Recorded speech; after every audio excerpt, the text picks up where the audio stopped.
Hello friends, welcome to my YouTube channel Shiv study of law. Friends, आज के topic में Uttarakhand APU प्रारंभिक परीक्षा के प्रीवियस ईयर क्वेश्चन पेपर्स 2010 के सेकंड भाग को डिस्कस करेंगे। इससे पहले हम लोग फर्स्ट पार्ट में उत्तराखंड एपीयू प्रारंभिक परीक्षा 2010 के क्वेश्चन पेपर्स के जो क्वेश्चंस हैं 1 से 50 तक डिस्कस कर चुके हैं। आज के टॉपिक में नेक्स्ट क्वेश्चंस के आंसर्स को डिस्कस करेंगे, क्योंकि प्रीवियस जो क्वेश्चन पेपर्स हैं उत्तराखंड एपीयू प्रारंभिक परीक्षा का, ये भविष्य में होने वाले एग्जाम के लिए बहुत ही महत्वपूर्ण है। तो फ्रेंड्स, यदि आप उत्तराखंड एपीयू प्रारंभिक परीक्षा के संबंध में इम्पोर्टेंट और selected notes, one liner question answers और प्रीवियस क्वेश्चन पेपर्स को फॉलो करना चाहते हैं, तो आप हमारे channel Shiv study of law पर जब जाएंगे तो आपको होम स्क्रीन पर एक प्लेलिस्ट का ऑप्शन मिलेगा। इस पर जब आप क्लिक करेंगे तो आपके सामने विभिन्न प्रकार की जो प्लेलिस्ट हैं वो ओपन हो जाएंगी, जैसे कि भारतीय दंड संहिता 1860 मुख्य परीक्षा मेंस एग्जाम के लिए नोट्स, एविडेंस के मेंस एग्जाम के लिए नोट, उत्तराखंड एपीयू 2021 और 22 की जो प्रारंभिक परीक्षा भविष्य में होने वाली है, इसकी भी प्लेलिस्ट आपको मिल जाएगी। और बिहार एपीयू मुख्य परीक्षा मेंस एग्जाम से रिलेटेड कंप्लीट मटेरियल्स की प्लेलिस्ट मिल जाएगी। इसी तरीके से प्रारंभिक परीक्षा के संबंध में भी आपको अलग अलग, जैसे आईपीसी, सीआरपीसी, एविडेंस के नोट्स जो हैं मिल जाएंगे। तो आप जिस किसी प्लेलिस्ट को फॉलो करना चाहते हैं, जैसे कि अगर मेंस के लिए फॉलो करना चाहते हैं तो मेंस प्लेलिस्ट को ओपन करेंगे, और यदि प्री एग्जाम के लिए प्लेलिस्ट को फॉलो करना चाहते हैं स्पेशल आईपीसी, सीआरपीसी, एविडेंस के लिए, तो आप सेपरेट प्लेलिस्ट को ओपन करेंगे तो आपको सभी वीडियो एक स्थान पर मिल जाएंगे। जैसे कि आप यदि उत्तराखंड एपीयू प्रारंभिक परीक्षा प्री एग्जाम की तैयारी के लिए नोट्स चाहते हैं तो आप इस प्लेलिस्ट को ओपन करेंगे। तो जैसे ही आप प्लेलिस्ट को ओपन करेंगे तो आपके सामने कुछ इस तरीके का इंटरफेस आएगा, और साइट में आपको आईपीसी, सीआरपीसी, एविडेंस और जीके जीएस से रिलेटेड इंपॉर्टेंट टॉपिक के जो वीडियो हैं वो साइट में ओपन हो जाएंगे। तो इनको आप 1 बाय 1 फॉलो करके देख सकते हैं। यहाँ पर आपको सिलेक्टेड और इम्पॉर्टेंट क्वेश्चंस के आंसर्स के नोट्स मिलेंगे, जिनको आप फॉलो करके अपनी तैयारी को बेहतर बना सकते हैं। तो फ्रेंड्स, शुरू करते हैं आज के टॉपिक को। तो फ्रेंड्स, जो उत्तराखंड सहायक अभियोजन अधिकारी प्रारंभिक परीक्षा 2010 का प्रीवियस ईयर प्रश्न पत्र है, इसके हम लोग 50 क्वेश्चन जो हैं पहले एक टॉपिक में डिस्कस कर चुके हैं। उसका वीडियो आपको चैनल पर मिल जाएगा, और आपकी सुविधा के लिए लिंक आपको ऊपर डिस्क्रिप्शन बॉक्स में भी मिल जाएगा। तो शुरू करते हैं आज के क्वेश्चंस को। तो फ्रेंड्स, हम लोग 50 क्वेश्चंस जो हैं फर्स्ट पार्ट में डिस्कस कर चुके हैं। आज हम लोग 50 से ही स्टार्ट करते हैं। तो क्वेश्चन नंबर 50 है, इलेक्ट्रॉनिक अभिलेखों की ग्राह्यता का उल्लेख किस धारा में किया गया है? तो एविडेंस की जो धारा 65 भी है उसमें इलेक्ट्रॉनिक अभिलेखों की ग्राह्यता के संबंध में प्रावधान दिए गए हैं। आंसर इसमें भी है आपका। और इसके संबंध में नीचे आपको किस स्रोत से लिया गया है उसके बारे में भी दिया गया है। तो नीचे उत्तर में भी आपको दिया गया है कि धारा 65A में इलेक्ट्रॉनिक अभिलेख से संबंधित साक्ष्य के बारे में विशेष प्रावधान किया गया है, जबकि धारा 65B में इलेक्ट्रॉनिक अभिलेखों की ग्राह्यता तथा धारा 65 में उन अवस्थाओं के बारे में प्रावधान किया गया है जिनमें द्वितीय साक्ष्य दिया जा सकेगा, तथा धारा 66 में पेश करने की सूचना के बारे में नियमों के बारे में उपबंध किया गया है। क्वेश्चन 51 है, किसी व्यक्ति की मृत्यु की अवधारणा की जा सकती है यदि उसके बारे में सुना नहीं गया है? तो ये एक सिविल का बेसिक प्रावधान है कि जिस किसी भी व्यक्ति के बारे में यदि 7 वर्ष तक नहीं सुना गया है तो ये प्रिजम्पशन की जाती है कि उस व्यक्ति की मृत्यु हो गई है। यदि उस व्यक्ति को 7 वर्षों तक किसी ने नहीं देखा है, उसके बारे में कोई सूचना नहीं मिली है, तो ये अवधारणा की जाती है कि उसकी जो है सिविल डेथ हो गई है। तो इसके संबंध में प्रावधान जो दिए गए हैं, तो साक्ष्य अधिनियम की धारा 108 में दिया गया है कि यदि किसी व्यक्ति के बारे में 7 वर्ष से नहीं सुना गया है तो उसकी सिविल डेथ मानी जाएगी। तो धारा 108 जो एविडेंस की है उसमें 7 वर्ष तक का प्रावधान दिया गया है कि किसी व्यक्ति की मृत्यु की अवधारणा की जा सकती है जिसके बारे में नहीं सुना गया है 7 वर्ष से। तो आंसर इसमें आपका जो है डी हो जाएगा। नेक्स्ट क्वेश्चन 52, प्रश्न ये है कि क्या अमुक दस्तावेज ये द्वारा लिखी गई इस मामले में निम्नलिखित में से कौन से सुसंगत हैं? तो ए के द्वारा लिखी गई एक दस्तावेज अन्य दस्तावेज पेश की जाती है, ये नहीं है। इस प्रश्न पर विशेषज्ञों की राय की दोनों दस्तावेज एक ही व्यक्ति के द्वारा लिखी गई हैं, ये भी नहीं। इस प्रश्न पर विशेषज्ञों की राय कि दोनों दस्तावेज विभिन्न व्यक्तियों के द्वारा लिखी गई हैं। तो आंसर जो है यहाँ पर बी और सी जो है दोनों मिलाकर के सही हो जाएगा। आंसर इसमें डी हो जाएगा, क्योंकि भारतीय साक्ष्य अधिनियम की धारा 47 में प्रावधान किया गया है कि जबकि न्यायालय जो है किसी थर्ड पर्सन की राय बनानी हो तो कोई भी दस्तावेज की किसी व्यक्ति ने लिखा है या हस्ताक्षरित की थी, तब उस व्यक्ति के हस्तलेख से जिसके द्वारा उसको लिखा गया है या हस्ताक्षरित किया गया है, ये अनुमानित किया जाएगा कि परिचित किसी भी व्यक्ति की यह राय है कि उस व्यक्ति के द्वारा लिखी गई या हस्ताक्षरित की गई है अथवा लिखी या हस्ताक्षरित नहीं की गई थी, ये सुसंगत तथ्य है, ये माना जाएगा। तो धारा 47 पर आधारित प्रश्न है। नेक्स्ट क्वेश्चन है 53। भारतीय साक्ष्य अधिनियम की कौन सी धारा ये उपबंध करती है कि साक्ष्य के अनुचित ग्रहण या ग्रहण के आधार पर कोई भी नवीन विचारण नहीं होगा? तो जैसा कि एविडेंस में टोटल 167 धाराएं दी गई हैं और 11 चैप्टर्स दिए गए हैं, तो लास्ट में जो 11 चैप्टर है उसमें सिर्फ एक ही धारा दी गई 167 धारा 167, उसमें ये दिया गया है कि साक्ष्य के अनुचित ग्रहण या ग्रहण के आधार पर कोई भी नवीन विचारण यानी नया ट्रायल नहीं होगा। तो आंसर आपका इसमें सी हो जाएगा, धारा 167 जो कि चैप्टर 11 है और उसमें एक ही धारा दी गई है 167। नेक्स्ट क्वेश्चन है 54। एक सह अपराधी का साक्ष्य सुसंगत होता है, तो किस धारा के अंतर्गत एक सह अपराधी का साक्ष्य सुसंगत होता है? तो सह अपराधी के संबंध में प्रावधान जो है भारतीय साक्ष्य अधिनियम की धारा 133 में दिए गए हैं, तो आंसर इसमें आपका ए हो जाएगा। और 167 में आप देख ही चुके हैं और 134 में साक्ष्यों के विषय के बारे में दिया गया है और 124 में जो दिया गया है कम्युनिकेशन के बारे में दिया गया है। तो आंसर यहाँ पर आपका ए सही है कि भारतीय साक्ष्य अधिनियम की धारा 133 के अनुसार सह अपराधी अभियुक्त व्यक्ति के विरुद्ध सक्षम साक्षी होगा और कोई भी दो व्यक्ति जो हैं दोष सिद्धि केवल इसलिए अवैध नहीं होगी कि वे किसी भी सह अपराधी के असंपुष्ट साक्ष्य के आधार पर की गई है। नेक्स्ट क्वेश्चन है 55। एक व्यक्ति बी से कहता है कि उसने अपनी पत्नी को सदा के लिए समाप्त कर दिया। भारतीय साक्ष्य अधिनियम के अंतर्गत ये कथन कैसा माना जाएगा? तो ये जो कथन है वो संस्वीकृति कन्फेशन माना जाएगा। आंसर इसमें बी सही हो जाएगा। नेक्स्ट क्वेश्चन है 56। निम्नलिखित में से भारतीय साक्ष्य अधिनियम की कौन सी धाराओं जो है अंकित हस्ताक्षर से सुसंगति के संबंध में प्रावधान दिया गया है? तो धारा 47 जो ए है वो अंकित हस्ताक्षर के संबंध में प्रावधान दिए गए हैं, तो आंसर इसमें डी सही हो जाएगा। नेक्स्ट क्वेश्चन है 57। जो तथ्य एक संविभाग के भाग हैं या साक्ष्य अधिनियम के किस धारा के अंतर्गत सुसंगत माने जाएंगे? तो जो तथ्य एक ही संविभाग के भाग हैं वे धारा 6 के अंतर्गत सुसंगत माने जाएंगे। धारा 6 में जो रेस चेष्टे का सिद्धांत दिया गया है इसी से शासित होता है। वैसे सिर्फ धारा 6 में ही रेस चेष्टे का सिद्धांत नहीं है, धारा 7, 8 में भी रेस चेष्टे का सिद्धांत लागू होता है। धारा 6 सिर्फ रेस चेष्टे सिद्धांत का एक जो है सुस्थापित सिद्धांत को बताती है कि रेस चेष्टे के सिद्धांत के अंतर्गत क्या चीज़ है। तो जो तथ्य एक ही संविभाग के भाग हों वे रेस चेष्टे के अंतर्गत आते हैं, तो आंसर इसमें आपका ए सही हो जाएगा। नेक्स्ट क्वेश्चन है 58। टेप रिकॉर्ड किया गया कथन कैसा है? दस्तावेजी साक्ष्य है, मौखिक साक्ष्य है, ये भी दोनों है, उपयुक्त में से कोई नहीं है। तो टेप रिकॉर्ड किया गया जो कथन है वो दस्तावेजी डॉक्यूमेंट्री एविडेंस कहलाता है, इसमें आंसर आपका ये सही हो जाएगा। नेक्स्ट क्वेश्चन है 59। साक्ष्य अधिनियम की किस धारा में पुलिस अभिरक्षा में किसी भी व्यक्ति के द्वारा अपराध की संस्वीकृति उसके विरुद्ध साबित नहीं की जाएगी? साक्ष्य अधिनियम की धारा पुलिस की अभिरक्षा में धारा 25 जो प्रावधान करती है वो पुलिस के द्वारा की गई संस्कृति को न्यायालय में साबित नहीं किया जाएगा, ये प्रावधान है। और पुलिस अभिरक्षा के संबंध में जो है प्रावधान वो धारा 26 में दिया गया है, तो आंसर इसमें आपका जो है बी सही हो जाएगा।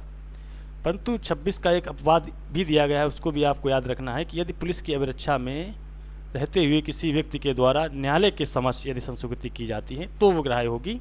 तो ये आप 26 का अपवाद के अंतर्गत आता है। यदि वो मजिस्ट्रेट की साक्षात उपस्थिति में नहीं की गई है तो वो 26 के अंतर्गत पुलिस की अभिरक्षा में की गई संस्वीकृति के अंतर्गत ग्राह्य नहीं की जाएगी। नेक्स्ट क्वेश्चन है 60। क्या क्वीन बनाम इम्प्रेस बनाम अब्दुल्ला एक अग्र निर्णय है, किससे संबंधित है? तो क्वीन बनाम अब्दुल्ला को जो मामला है वो डाइंग डिक्लेरेशन मृत्युकालीन कथन के रूप में साबित किया गया था, क्योंकि इसमें जो एक मृतिका क्वीन थी उसका गला जो है इस प्रकार कटा हुआ था कि वो बोलने में असमर्थ थी, परंतु उसने जो अपना साक्ष्य दिया था डॉक्टर की मौजूदगी में और न्यायालय की जो उपस्थिति थी वहाँ पर मजिस्ट्रेट स्वयं गए हुए थे वहाँ पर, तो तो उनकी उपस्थिति में जो मृतक महिला थी उसने जीवित रहते दौरान जो है अपने साक्ष्य को इशारों के द्वारा दिया था कि किस व्यक्ति ने उसकी हत्या की है। तो उस व्यक्ति के जो कथन थे, स्टेटमेंट्स थे, वैसे तो वो आचरण के द्वारा साबित हो रहे थे, क्योंकि जो कंडक्ट उसने किया था हाथ के द्वारा इशारा से बताना, वो आचरण धारा 8 के अंतर्गत भी सुसंगत माना गया था। और क्योंकि उसकी मृत्यु हो गई थी तो उसके कथन को जो है धारा 32(1) के अंतर्गत डाइंग डिक्लेरेशन के रूप में ग्राह्य किया गया था। तो ये जो आंसर है आपका यहाँ पर, इसमें डी माना जाएगा, क्योंकि उसको मृत्युकालीन कथन माना गया था। तो ये जो मामला है बहुत ही इंपॉर्टेंट है, क्वीन एम्प्रेस बनाम अब्दुल्ला का मामला। नेक्स्ट क्वेश्चन है 61। दंड प्रक्रिया संहिता 1973 की निम्न धाराओं में से किस धारा के अधीन एक पुलिस अधिकारी मजिस्ट्रेट के आदेश के बिना और वारंट के बिना किसी व्यक्ति को गिरफ्तार कर सकता है? तो ये क्वेश्चन दंड प्रक्रिया संहिता 1973 की धारा जो है आपकी 41 में दिया गया है कि कोई भी पुलिस अधिकारी मजिस्ट्रेट के आदेश के बिना और वारंट के बिना किसी व्यक्ति को कब गिरफ्तार कर सकता है। तो धारा 41 के अंतर्गत कोई भी पुलिस अधिकारी जो है वारंट के बिना और मजिस्ट्रेट के आदेश के बिना किसी भी व्यक्ति को किन परिस्थितियों में गिरफ्तार कर सकता है। जैसे कि धारा 42 है, यदि वो सही नाम और पता बताने से इनकार करता है तो उसको गिरफ्तार किया जा सकता है। जबकि धारा 40 में ग्राम के मामलों के संबंध में नियोजित अधिकारियों के कुछ रिपोर्ट करने के कर्तव्यों के संबंध में धारा 51 गिरफ्तार किए गए व्यक्तियों की तलाशी के बारे में उपबंध किया गया है। तो ये जो प्रावधान दिए गए हैं, तो जब कोई भी व्यक्ति जो है उसको पुलिस अधिकारी मजिस्ट्रेट के आदेश के बिना और वारंट के बिना कब गिरफ्तार कर सकता है। यदि वो अपना सही नाम और निवास पता नहीं बताता है तो गिरफ्तार कर सकता है। यदि पुलिस अधिकारी के समझ कोई संज्ञेय अपराध किया गया है उस परिस्थिति में वो बिना वारंट और मजिस्ट्रेट के आदेश के बिना गिरफ्तार कर सकता है। तो इन परिस्थितियों में जो है कोई भी पुलिस अधिकारी मजिस्ट्रेट के आदेश के बिना और वारंट के बिना किसी भी व्यक्ति को गिरफ्तार कर सकता है। नेक्स्ट क्वेश्चन है 62। दंड प्रक्रिया संहिता 1973 की निम्न धाराओं में से किस धारा के अधीन एक अभियुक्त व्यक्ति स्वयं सक्षम साक्षी हो सकता है? तो धारा 315 में एक अभियुक्त जो है स्वयं सक्षम साक्षी हो सकता है के बारे में प्रावधान किया गया है। और धारा 300 में जो प्रावधान किया गया है कि किसी भी व्यक्ति को एक बार यदि दोष सिद्धि किया गया है तो उसका पुनः उसी अपराध के लिए दोष सिद्धि नहीं किया जाएगा, जैसा कि कॉन्स्टिट्यूशन में आर्टिकल 20 में भी दिया गया है। इसको कहते हैं डबल जेपर्डी का सिद्धांत, प्रिंसिपल ऑफ डबल जेपर्डी, यानी कि एक बार दोष सिद्ध व्यक्ति को उसी अपराध के लिए पुनः दंडित नहीं किया जाएगा। धारा 300 में प्रावधान दिया गया है। धारा 313 जो है अभियुक्त की परीक्षा करने की शक्ति के बारे में है। और धारा 317 जो है कुछ मामलों में अभियुक्त की अनुपस्थिति में जांच और विचारणा किए जाने के लिए उपबंध के संबंध में प्रावधान दिया गया है। तो क्वेश्चन के अनुसार जो आंसर है वो यहाँ पर ये हो जाएगा। नेक्स्ट क्वेश्चन है 63। दंड प्रक्रिया संहिता 1973 की निम्न में कौन सी धारा जो है विवाह के विरुद्ध अपराध के अभियोजन से संबंधित है? तो विवाह के विरुद्ध जो अभियोजन से संबंधित धारा है वो 198 है सीआरपीसी की। इससे की जो धारा विवाह के संबंध में आईपीसी की धारा 498 याद करने के लिए आप इसमें भी याद रखें कि 198। और जैसे कि जो आईपीसी की धारा 499 है, लास्ट में 99 आता है। और जैसे विवाह के संबंध में 498 आता है तो 198 हो गया। और जो आईपीसी की धारा 499 है मानहानि के संबंध में है तो 199 मानहानि के लिए अभियोजन के बारे में है। 196 जो है राज्य के विरुद्ध अपराधों के बारे में है। और 197 जो है लोक सेवक के और न्यायाधीशों के अभियोजन के बारे में प्रावधान दिया गया है। तो क्वेश्चन के अनुसार आंसर आपका एक जो है वो सही है। नेक्स्ट क्वेश्चन है 64। दंड प्रक्रिया संहिता 1973 की निम्न कौन सी धारा जो है दुहासिया सत्यनिष्ठा ठीक से भाषांतर करने के लिए आबद्ध है? किससे कौन सी धारा संबंधित है? तो धारा 272, आंसर ये सही है। नेक्स्ट क्वेश्चन है 65। दंड प्रक्रिया संहिता 1973 के अंतर्गत अन्वेषण का उद्देश्य है। तो इन्वेस्टिगेशन का प्रॉपर उद्देश्य क्या है? 1973 के अंतर्गत तो दोषी को गिरफ्तार करना है, दोषी को दंडित करना है, दोषी के विरुद्ध साक्ष्य एकत्रित करने के लिए अन्वेषण किया जाता है, यही उसका उद्देश्य है। तो आंसर इसमें सी हो जाएगा। तो साक्ष्य को एकत्रित करने के संबंध में जो प्रावधान है, इन्वेस्टिगेशन की जो परिभाषा दी गई है, तो दंड प्रक्रिया संहिता 1973 की धारा 2H जो है वो इन्वेस्टिगेशन के संबंध में प्रावधान करती है। तो इन्वेस्टिगेशन का जो उद्देश्य है दोषी के विरुद्ध साक्ष्य को एकत्रित करना, आंसर इसमें आपका सी सही हो जाएगा। नेक्स्ट क्वेश्चन है 66। दंड प्रक्रिया संहिता 1973 के अंतर्गत निर्देश किया जा सकता है। तो 1973 के अंदर निर्देश किया जा सकता है उच्च न्यायालय को। धारा जो है निर्देश के संबंध में है आपकी धारा 396। आंसर इसमें भी सही हो जाएगा। नेक्स्ट क्वेश्चन है 67। दंड प्रक्रिया संहिता 1973 की निम्न कौन सी धारा कई व्यक्तियों के संयुक्त विचारणा को प्रावधानित करती है? तो जॉइंट ट्रायल जो है वो धारा 223 में दिया गया है। धारा 223 किन व्यक्तियों पर संयुक्त रूप से आरोप लगाए जा सकेंगे के बारे में, और धारा 222 जब अपराध साबित हुआ है और आरोपित अपराध के अंतर्गत है के बारे में, तथा धारा 224 कई आरोपों में एक के लिए 2 सिद्धि पर शेष आरोपों को वापस लेने के बारे में, तथा धारा 221 जहां इस बारे में संदेह है कि कौन सा अपराध किया गया है के बारे में प्रावधान किया गया है। नेक्स्ट क्वेश्चन है 68। दंड प्रक्रिया संहिता 1973 की कौन सी धारा सहायक लोक अभियोजक की नियुक्ति के संबंध में प्रावधान करती है? तो सीआरपीसी की जो धारा 25 है वो सहायक लोक अभियोजन अधिकारी की नियुक्ति के संबंध में प्रावधान करती है। धारा 24 लोक अभियोजक के बारे में प्रावधान किया गया है, और धारा 20 में एग्जीक्यूटिव मजिस्ट्रेट के बारे में प्रावधान है, और धारा जो 13 है स्पेशल जुडिशियल मजिस्ट्रेट के बारे में प्रावधान दिए गए हैं।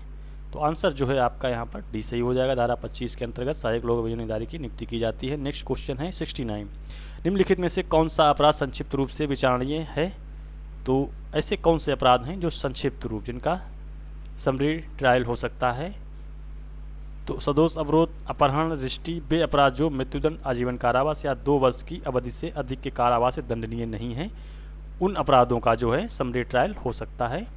तो संक्षिप्त विचारणा के संबंध में जो प्रावधान दिए गए हैं सीआरपीसी के चैप्टर 22 में धारा 260 से लेकर 265 तक में संक्षिप्त ट्रायल के बारे में प्रावधान दिया गया है।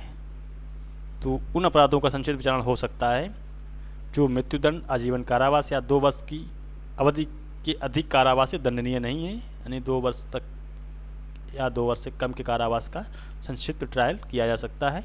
नेक्स्ट क्वेश्चन है 70। दंड प्रक्रिया संहिता 1973 की निम्न किस धारा में उच्च न्यायालय की पुनरीक्षण शक्ति बताई गई है? तो पुनरीक्षण की शक्ति के संबंध में प्रावधान जो है धारा 401 में दिया गया है।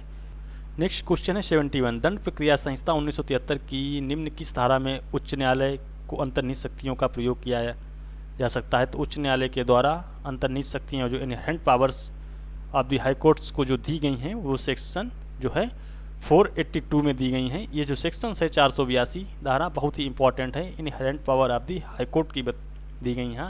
यहाँ पर जो हाई कोर्ट को है वो अंतर्निहित शक्तियाँ प्राप्त हैं कि वो अपने विवेकाधिकार का प्रयोग कर सकते हैं।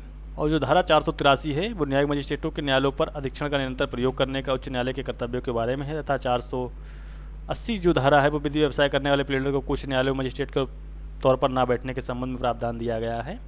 नेक्स्ट क्वेश्चन है 72। दंड प्रक्रिया संहिता के निम्नलिखित किस धारा के अंतर्गत भारत के राष्ट्रपति या उपराष्ट्रपति का साक्षी के रूप में परीक्षण करने के लिए कमीशन जारी करने का प्रावधान किया गया है?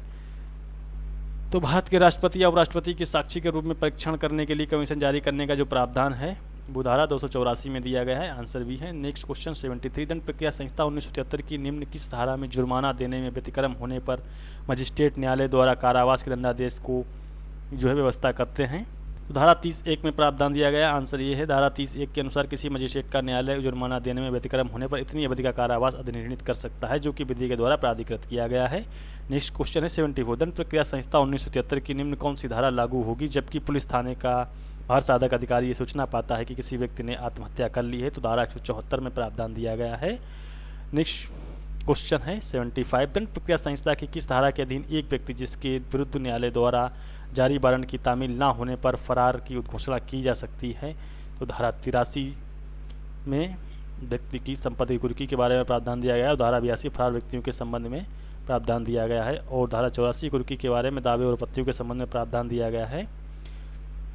नेक्स्ट क्वेश्चन है 76। किसी भी मामले का बाहर साधक अधिकारी कोई लोक अभियोजक या सहायक लोक अभियोजक निर्णय सुनाए जाने के पूर्व किस समय किसी भी व्यक्ति के अभियोजन को या तो साधारणता या उन अपराधों में से किसी एक या अधिक के बारे में जिनके लिए उस व्यक्ति का विचारण किया जा रहा है न्यायालय की सम्मति से वापस ले सकता है? ये दंड प्रक्रिया संहिता की निम्नलिखित में से किस धारा से संबंधित है? तो धारा 321 में दिया गया है कि अभियोजन किसी भी प्रकरण पर जो है मामले को वापस ले सकते हैं, और कंप्लेंट को वापस लेने के संबंध में 217 में प्रावधान दिया गया है। नेक्स्ट क्वेश्चन है 77, निम्नलिखित में से कौन सा सही सुमेलित नहीं है। तो यहाँ पर आपको दिए गए हैं कि न्यूसेंस हटाने के लिए सशर्त आदेश जहाँ लोक अधिकार अस्तित्व से है इनकार किया जाता है वहाँ प्रक्रिया। तो न्यूसेंस हटाने के लिए सशर्त आदेश है धारा 133 ये सही है, और जहाँ लोक अधिकार के अस्तित्व से इनकार किया जाता है वहाँ प्रक्रिया 137 ये भी सही है। भूमि या जल के उपयोग के लिए अधिकार से संबंध विचार, तो धारा 147 ये भी सही है, और न्यूसेंस या सांकेत खतरे के अर्जेंट मामलों में आदेश जारी करने की शक्ति जो है वो धारा 144 में दी गई, 145 में नहीं दी गई। तो यहाँ पर जो है ये सुमेलित नहीं है। आंसर आपका जो है यहाँ पर पूछ रहा है कि निम्नलिखित में से कौन सा सुमेलित नहीं है, तो आंसर यहाँ पर आपका डी वाला हो जाएगा। नेक्स्ट क्वेश्चन है 78, दंड प्रक्रिया संहिता 1973 की कौन सी निम्न धारा यह उल्लंघित करती है कि किसी भी व्यक्ति को जो एक बार दोष सिद्धि अथवा दोष मुक्त हो चुका है उसी अपराध के लिए दोबारा विचारित नहीं किया जाएगा। तो जैसा कि हमने आपको स्टार्टिंग में बताया था कि आर्टिकल 20 कॉन्स्टिट्यूशन में दिया गया है कि किसी भी व्यक्ति को जो एक बार दंडित कर दिया गया है उसको पुनः उसी अपराध के दंडित नहीं किया जाएगा, और सीआरपीसी का सेक्शन 300 है उसी अपराध के लिए उसको पुनः विचारित यानी कि उसका ट्रायल नहीं किया जाएगा, उसके संबंध में प्रावधान दिया गया है। तो आंसर इसमें आपका सी सही हो जाएगा। नेक्स्ट क्वेश्चन है 79, दंड प्रक्रिया संहिता 1973 की निम्न धाराओं में से किस धारा के अधीन ये उपबंध किया गया है कि किसी भी व्यक्ति के द्वारा ये किसी पुलिस अधिकारी के अन्वेषण के दौरान किया गया कोई भी कथन यदि लेखबद्ध किया गया तो कथन करने वाले व्यक्ति द्वारा हस्ताक्षरित नहीं किया जाएगा। तो धारा 162 में ये प्रावधान किया गया है। दंड प्रक्रिया संहिता की धारा 162 के अनुसार किसी भी व्यक्ति के द्वारा पुलिस अधिकारी से इस अध्याय के अधीन अन्वेषण के दौरान किया गया कोई भी कथन लेखबद्ध किया जाता है तो ये कथन करने वाले व्यक्ति द्वारा हस्ताक्षरित नहीं किया जाएगा, ये समझा जाएगा। धारा 162 जो है यदि कोई व्यक्ति साइन कर भी देता है तब भी समझा जाएगा कि उसने हस्ताक्षर नहीं किया है। नेक्स्ट क्वेश्चन है 80, दंड प्रक्रिया संहिता 1973 की निम्न धाराओं में से किस धारा के अधीन किसी भी जमाव को तितर बितर करने के लिए सशस्त्र बल का प्रयोग किया जा सकता है ताकि लोक सुरक्षा बनाए रखी जा सके। तो सशस्त्र बल के संबंध में प्रावधान जो है धारा 130 में किया गया है, और धारा 129 में सिविल बल का प्रयोग दिया गया है। नेक्स्ट क्वेश्चन है 81, दंड प्रक्रिया संहिता 1973 की निम्न किस धारा के अंतर्गत अभियुक्त को मजिस्ट्रेट के द्वारा पुलिस रिपोर्ट अथवा अन्य दस्तावेजों की प्रतिलिपि प्रदान की जाती हैं। तो धारा 207 के अंतर्गत आंसर सी है। नेक्स्ट क्वेश्चन है 82, सहायक सत्र न्यायाधीश की नियुक्ति की जाती है। तो सहायक सत्र न्यायाधीश जो है एडिशनल सेशन जज की नियुक्ति किसके द्वारा की जाती है, तो संबंधित राज्य के उच्च न्यायालय के द्वारा की जाती है। आंसर इसमें डी सही है। नेक्स्ट क्वेश्चन है 83, दंड प्रक्रिया संहिता 1973 के अंतर्गत संज्ञेय अपराध की प्रकृति होती है। तो संज्ञेय अपराध जो है कॉग्निजेबल ऑफेंस जो किस प्रकृति के होते हैं, तो जमानती और सामान्य प्रकृति के होते हैं। तो संज्ञेय अपराध जो हैं वो अजमानतीय और गंभीर प्रकृति के होते हैं, परंतु यहाँ पर असंज्ञेय अपराध के बारे में पूछा जा रहा है तो असंज्ञेय अपराध जमानतीय और सामान्य प्रकृति के होते हैं। आंसर इसमें ए सही हो जाएगा। नेक्स्ट क्वेश्चन है 84, दंड प्रक्रिया संहिता 1973 की निम्न किस धारा के अंतर्गत उन दस्तावेजों को प्रस्तुत करने के लिए जिनके कब्जे में वे हैं सम्मन जारी किया जाता है। तो धारा 91 में प्रावधान किया गया है, दस्तावेजों को प्रस्तुत करने के लिए जिनके कब्जे में है सम्मन जारी किया जा सकता है। परंतु आपको उत्तर में जो दिया गया है यहाँ पर 90 जो यहाँ पर आप 91 कर लें इसको। नेक्स्ट क्वेश्चन है 85, दंड प्रक्रिया संहिता के निम्न किस धारा में निःशुल्क विधिक सहायता का प्रावधान किया गया है। तो निःशुल्क विधिक सहायता का प्रावधान जो है वो आर्टिकल 39A और सीआरपीसी का जो सेक्शन 304 है निःशुल्क विधिक सहायता के संबंध में प्रावधान दिया गया है, तो इसको आप कंबाइन करके भी पढ़ सकते हैं।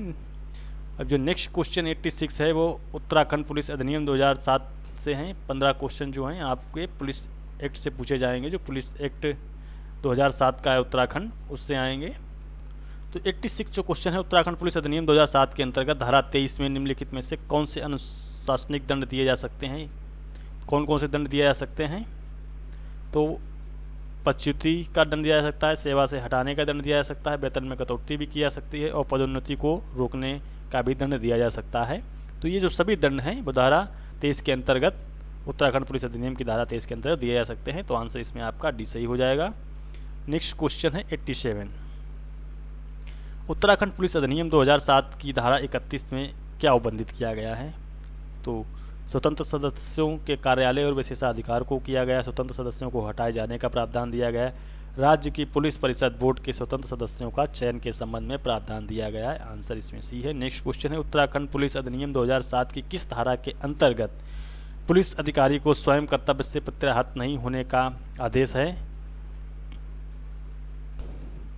तो धारा 44 के अंतर्गत। नेक्स्ट क्वेश्चन है 89, एक वरिष्ठ पुलिस अधिकारी अपने किसी अधीनस्थ अधिकारी की किसी कर्तव्य को जो उसे विधि द्वारा किसी विधिपूर्ण आदेश द्वारा उसे विहित किया गया है संपादन कर सकता है। यह उत्तराखंड पुलिस अधिनियम 2007 के अंतर्गत निम्नलिखित में से किस धारा में उल्लेखित किया गया है? तो धारा 41 में उल्लेखित किया गया है। आंसर डी है। नेक्स्ट क्वेश्चन है 90, उत्तराखंड पुलिस अधिनियम 2007 के अंतर्गत पुलिस महानिदेशक द्वारा दिए गए दंड के विरुद्ध कहाँ अपील की जाती है? तो राज्य सरकार को अपील की जाती है। आंसर बी है। नेक्स्ट क्वेश्चन है 91, कर्तव्य पर तैनात सभी पुलिस अधिकारियों को हुई उपति, निःशक्तता या मृत्यु के बीमा सुरक्षा का लाभ कौन विहित करेगा? किसके द्वारा प्रेस्क्राइब किया जाएगा? तो राज्य सरकार के द्वारा किया जाएगा, state government. Answer D. Next question 92, Uttarakhand police अधिनियम 2007 के अंतर्गत पुलिस बल पर प्रशासन के लिए कौन अधिकृत है? तो किसको अधिकृत किया गया है प्रशासन के ऊपर? तो धारा 7 के अनुसार पुलिस बल के समग्र नियंत्रण, निर्देशन तथा पर्यवेक्षण के लिए राज्य सरकार एक पुलिस महानिदेशक की नियुक्ति करेगी। इस प्रकार महानिदेशक पुलिस विभाग पर प्रमुख तथा पुलिस प्रशासन के सभी प्रश्नों पर सपरिषद राज्यपाल का सलाहकार होता है। तो आंसर इसमें आपका हो जाएगा पुलिस महानिदेशक जो है प्रशासन पर नियुक्त अधिकृत किए गए हैं। नेक्स्ट क्वेश्चन है 93, उत्तराखंड पुलिस अधिनियम 2007 के अंतर्गत किसी थाने के प्रभारी अधिकारी के रूप में नियुक्त किसी पुलिस अधिकारी की न्यूनतम पदावधि कितनी है? तो न्यूनतम पदावधि जो है वो 1 वर्ष की है। आंसर ये है। नेक्स्ट क्वेश्चन 94, उत्तराखंड पुलिस अधिनियम 2007 की किस धारा में पुलिस अधिकारी द्वारा कर्तव्य की उपेक्षा के लिए सख्तियां दी गई हैं? तो धारा 85 में दी गई हैं। आंसर ये। नेक्स्ट क्वेश्चन 95, उत्तराखंड पुलिस अधिनियम 2007 के अधीन पुलिस थाना कौन सृजित करता है? तो पुलिस थाना को राज्य सरकार सृजित करती है। नेक्स्ट क्वेश्चन 96, पुलिस जिले का प्रशासन भी किसके द्वारा निहित होता है? तो जिला मजिस्ट्रेट के सामान्य समन्वय और निर्देशन के अधीन पुलिस अधीक्षक के द्वारा निहित होता है। नेक्स्ट क्वेश्चन 97 है, निम्नलिखित में से कौन राज्य आसूचना विभाग सृजित कर सकता है? तो राज्य सरकार जो है राज्य आसूचना विभाग को सृजित कर सकती है। आंसर डी है। नेक्स्ट क्वेश्चन 98 है, उत्तराखंड पुलिस अधिनियम 2007 की धारा 84 किससे संबंधित है? तो पुलिस वर्दी का अनाधिकृत प्रयोग करने के संबंध में प्रावधान दिए गए। आंसर बी है। नेक्स्ट क्वेश्चन है 99, उत्तराखंड पुलिस अधिनियम 2007 की धारा 18 के अंतर्गत पुलिस महानिदेशक को कानूनी और वित्तीय मामलों में सलाह एवं सहायता के लिए एक कानूनी सलाहकार और एक वित्तीय नियंत्रक की नियुक्ति निम्नलिखित में से कौन कर सकता है? तो जो राज्य सरकार के द्वारा की जाती है। आंसर डी है। नेक्स्ट क्वेश्चन है 100, उत्तराखंड पुलिस अधिनियम 2007 की किस धारा में योगबंद है कि पुलिस थाने के प्रत्येक प्रभारी अधिकारी को एक सामान्य डायरी रखनी होगी? तो सामान्य डायरी के संबंध में प्रावधान जो हैं धारा 47 में दिए गए हैं। आंसर बी है। तो फ्रेंड्स, आज की टॉपिक में हम लोगों ने उत्तराखंड एपीओ प्रारंभिक परीक्षा 2010 के प्रश्न पत्र को 2 भागों में सॉल्व किया। फर्स्ट पेपर्स का जो है आपको लिंक ऊपर डिस्क्रिप्शन बॉक्स में मिल जाएगा, वहां से फॉलो करके आप देख सकते हैं। और आज का जो सेकंड पार्ट था इसको हम लोगों ने डिस्कस किया। इसी तरीके के प्रीवियस क्वेश्चंस पेपर्स को फॉलो करने के लिए आप यदि हमारे channel Shiv studio of law पर नए हैं तो जब आप चैनल पर जाएंगे तो यहाँ पर आपको एक रेड बटन दिखाई देगा। चैनल को सब्सक्राइब करके और बेल आइकन को प्रेस कर लें और बेल आइकन को प्रेस करके ऑल नोटिफिकेशन पर क्लिक कर लें, जिससे कि आपको आगे आने वाले सभी वीडियोज़ की सूचना समय से मिलती रहे। और यदि आप लोग सिलेक्टेड और इम्पॉर्टेंट क्वेश्चन आंसर्स के वीडियोज़ को फॉलो करना चाहते हैं, जैसे कि IPC, CRPC, एविडेंस के जो सिलेक्टेड और मोस्ट इम्पॉर्टेंट क्वेश्चंस हैं जो परीक्षाओं में पूछे ही जाते हैं, तो उन सभी के वीडियो जो हैं आपको जब आप प्ले लिस्ट पर जाएंगे तो यहाँ पर आपको एक उत्तराखंड एपीओ 2021-22 प्रारंभिक परीक्षा प्री एग्जाम की तैयारी के लिए महत्वपूर्ण प्रश्नों को इस संग्रह एवं प्रीवियस क्वेश्चन पेपर्स जो हैं सॉल्व उन सभी के वीडियोज मिल जाएंगे। जैसे ही आप इसको प्ले करेंगे तो प्लेलिस्ट को ओपन करते ही आपके सामने इस तरीके की प्लेलिस्ट ओपन होगी। यहाँ पर आपको सभी वीडियो जो हैं 1 बाय 1 यहाँ पर आप फॉलो करके देख सकते हैं। तो फ्रेंड्स, आज के टॉपिक में इतना ही। मिलते हैं आप लोगों से नेक्स्ट टॉपिक में। तब तक के लिए bye bye and take care. Jai Hind, जय भारत।